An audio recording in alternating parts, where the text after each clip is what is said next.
இன்னைக்கு நம்ம வந்து செட்டிநாடு நாட்டுக்கோழி கிரேவி செய்ய போகிறோம். அதுக்கு தேவையான பொருள் என்னென்னு சொல்கிறேன். நான் நாட்டுக்கோழி 1 கிலோ எடுத்துருக்கேன். அப்புறம் இந்த ஸ்பைசஸ் பார்த்தீங்கன்னா பட்டை, அன்னாச்சி பூவு, சோம்பு, லவங்கம் இது கொஞ்சோண்டு எடுத்திருக்கேன். அப்புறம் பார்த்தீங்கன்னா ஆனியன் வந்து 200 கிராம்ஸ் எடுத்திருக்கேன். டொமேட்டோ வந்து 150 கிராம்ஸ் எடுத்திருக்கேன். ஜிஞ்சர் கார்லிக் பேஸ்ட்டு கொஞ்சம் எடுத்திருக்கேன், 2 டேபிள் ஸ்பூன் அது. அப்புறம் கரம் மசாலா வந்து 1 ஸ்பூன் எடுத்திருக்கேன். அப்புறம் தனியா பவுடர் வந்து 1.5 ஸ்பூன் எடுத்திருக்கேன். சில்லி பவுடர் வந்து 2 ஸ்பூன் எடுத்திருக்கேன். அப்புறம் சில்லி வந்து க்ரீன் சில்லியும் இந்த கொத்தமல்லி, கருவேப்பிலை இது கொஞ்சம் எடுத்திருக்கேன். இதான் நம்ம தேவையானது எல்லாம். இப்போ வந்து நம்ம என்ன பண்ணணும்னா, நாட்டுக்கோழி வந்து ரொம்ப ஹார்டாக இருக்கும். இதை வந்து நம்ம குக்கரில் தான் வேக வைக்கணும். இது வந்து குக்கரில் ஒரு 3 விசில் வர வரைக்கும் குக்கரில் வச்சு எடுத்துப்போம். ஃபஸ்ட்டு இதில் ஒரு 1/2 டம்ளர் தண்ணி வர மாதிரி ஊற்றிப்போம். இதோட வந்து கொஞ்சம் சால்ட்டு போட்டுக்கலாம். அப்புறம் கொஞ்சம் மஞ்சள் பொடி கொஞ்சம் போட்டுக்கலாம். இப்போ இதெல்லாம் போட்டாச்சு. இதை கொஞ்சம் நல்லா மிக்ஸ் பண்ணிப்போம்.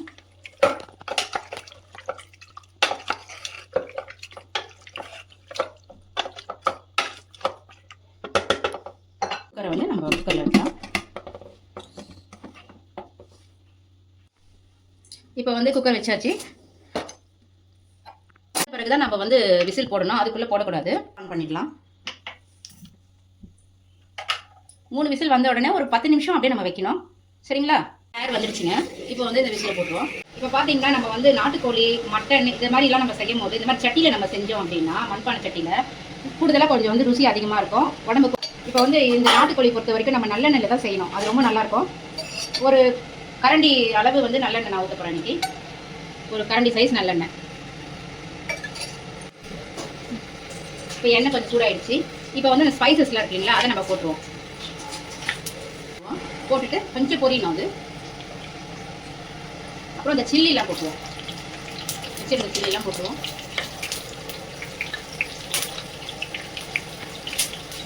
அப்புறம் வந்து இந்த ஆனியன் போடணும்.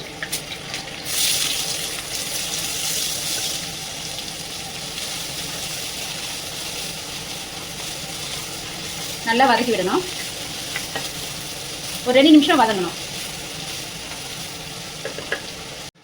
இப்போ பாருங்கம்மா, இப்போ நல்லா வதங்கிடுச்சு வெங்காயம். இது கூட கொஞ்சம் கருவேப்பிலை போடுவோம்.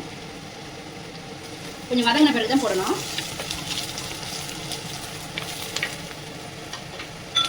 இப்போ பார்த்தீங்கன்னா இஞ்சி பூண்டு பேஸ்ட் போடலாம். இது வந்து 1.5 ஸ்பூன் இஞ்சி பூண்டு பேஸ்ட் தான் வச்சுருக்கேன். இப்போ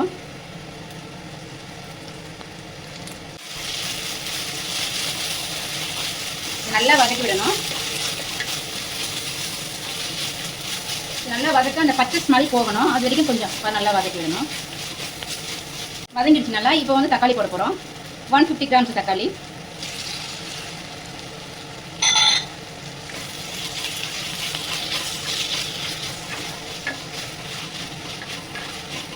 நல்லா வதக்கணும்.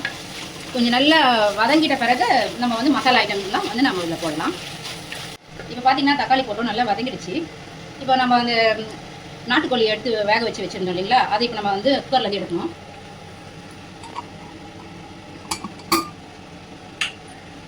நல்லா போயிடுச்சு. ஏறலாம் பார்த்தீங்கன்னா நல்லா வெந்திருக்கு பாருங்கள்.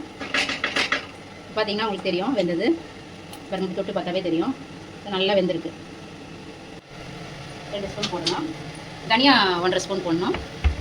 அப்புறம் கரம் மசாலா 1 ஸ்பூன் போட்டுட்டு கொஞ்சம் வதக்கி விடணும்.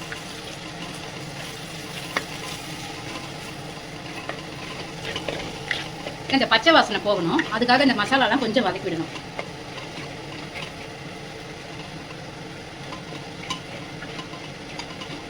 பாருங்க, இப்போ அந்த ஸ்மெல் வருது. இந்த பச்சை வாசனை ஸ்மெல் வந்து வருது பாருங்க. வதக்க வதக்க அது வந்துடும். சிம்மில் வச்சுட்டு பண்ணுங்க. ஏன்னா அது கொஞ்சம் இந்த சட்டியில் பண்ணுறதுனால கொஞ்சம் அடி பிடிக்கும். அதனால கொஞ்சம் வந்து நீங்கள் சிம்மில் வச்சுட்டு பண்ணுங்க. இப்போ வந்து நாட்டுக்கோழி வந்து போடுறோம் இதில் பாருங்க. இப்போ போட்டாச்சு. இது கொட்டும் போது நல்லா வாசனையாக இருக்குது பாருங்க. இப்போ நம்ம தண்ணியெலாம் எதுவும் தனியாக சேர்க்க வேணாம். நம்ம அது வெந்துச்சு பார்த்தீங்களா, அந்த அதுவே இருக்குது இதில். இப்போ இது நல்லா வந்து கிரேவியாக வரும். இப்போ இது பண்ணிவிட்டு கொஞ்சம் உப்பு போட்டுருவோம். இப்போ வந்து நம்ம ஏற்கனவே இது வேக வைக்கிறதுக்கு கொஞ்சம் சால்ட்டு போட்டோம். பாதி 1/2 ஸ்பூன் சால்ட்டு, அதுக்கு 1/2 ஸ்பூன் சால்ட்டு இப்போ இதுக்கு போடணும். கரெக்டாக இருக்கும். 1 ஸ்பூன் தான் மொத்தத்தில் போடணும். நான் வந்து கொஞ்சம் எல்லாத்துலேயுமே உப்பு கொஞ்சம் கம்மியாக தான் சேர்த்துப்பேன். அதனால் எனக்கு தேவையான அளவு நான் உப்பு போட்டிருக்கேன். உங்களுக்கு நீங்கள் பார்த்துட்டு எவ்வளோ உப்பு நீங்கள் சேர்த்துக்கோங்க. இப்போ எல்லாமே நான் சேர்த்துட்டேன். இது ஒரு 10 நிமிஷம் நல்லா கிரேவி ஆகட்டும், மூடி வச்சிடலாம். இப்போ வந்து ரெடி ஆகிடுச்சுமா, செட்டிநாடு நாட்டுக்கோழி கிரேவி ரெடி ஆகிடுச்சு. நல்லா பாருங்கள், நல்லா சுருண்டு நல்லா வந்துச்சு. இப்போ இதுக்கப்புறம் என்ன பண்ணணும் அப்படின்னா, இதுக்கு நான் வந்து பெப்பர் இன்னும் போடலை, அதுக்கு பெப்பர் தூள் போடணும். இதில் வந்து மேலே கொஞ்சம் பெப்பர் போடணும். பெப்பர் போட்டால் தான் நல்லா காரசாரமாக நல்லாயிருக்கும். செட்டிநாடு அதுதான் செட்டிநாடுன்னு சொல்லுவாங்க, பெப்பர் போடுறதுனால தான். அவ்வளோதான். இப்போ இது நல்லா கலரி விட்டுட்டு மேலே வந்து கொத்தமல்லி தழை போடணும்.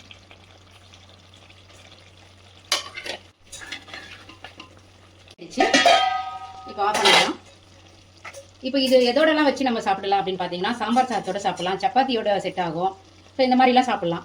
இப்போ இந்த வீடியோ வந்து நான் ஞாயிற்றுக்கிழமை ஆனால் வர எல்லா ஞாயிற்றுக்கிழமையும் நான் வீட்டில் என்ன சமைக்கிறேனோ அதை நான் வந்து வீடியோவாக போடுவேன். உங்களுக்கு பிடிச்சிருந்தா லைக் பண்ணுங்கள், ஷேர் பண்ணுங்கள், சப்ஸ்கிரைப் பண்ணுங்கள், கமெண்ட் பண்ணுங்கள். நீங்களும் இதை ட்ரை பண்ணி பார்த்துட்டு எனக்கு சொல்லுங்கள்.